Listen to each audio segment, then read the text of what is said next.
আজিরানা কেরাম আজকে মাজ্জাজ এবং আবিদা রেহা মহিলা জানাজার আইতাম ভাই আল্লাহ শুকরিয়া আদায় করি আলহামদুলিল্লাহ। আলহামদুলিল্লাহ।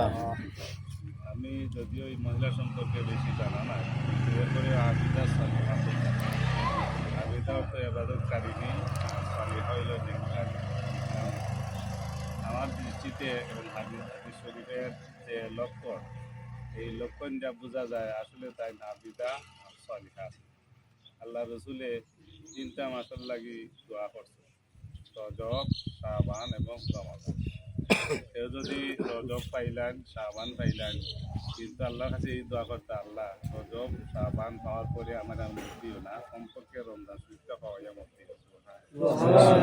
মনে হয় এই তানোর ক্ষেত্রে এই দোয়াটা কবুল হয়েছে। তার ফলে আজকে হইল এক হিসাবে রমজান শরীফের শেষ দিন না, শেষ দিন।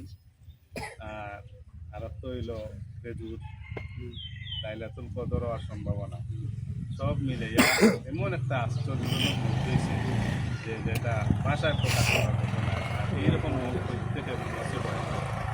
আমরা জানি অনেক ওলামায়ে কেরাম তারা তামান্না করছেন, অনেক দোয়া দুরুদ করছেন, কান্নাকাটি করছেন, আল্লাহ আমরা এই রমজান শরীফ মুক্তিও, কিন্তু এরপরেও নসিব হয়েছে। অতএব যার এই ভাগ্য, এই সৌভাগ্য অর্জন হয়েছে, তাই আমি মনে করি এখন সাধারণ মহিলা নাই, অনেক উঁচু মানের মহিলা। আল্লাহ পাক রব্বুল আলামিনের দরবারে তার মর্যাদা অনেক বেশি।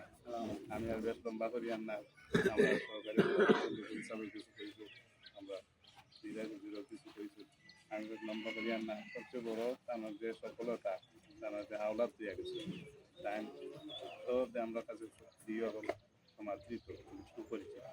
তাই অনেক সময় বালা আমরা পক্ষে সুন্দর সুন্দর খবর, তারপরে বিভিন্ন এই যে আলিম মানুষ, সব মিলিয়ে তারও বড় একটা সব খাইল। আল্লাহ এই সমস্ত কবুল করুকা। আল্লাহ আল্লাহ এই মহিলার জান্নাতুল ফেরদাউস করুকা।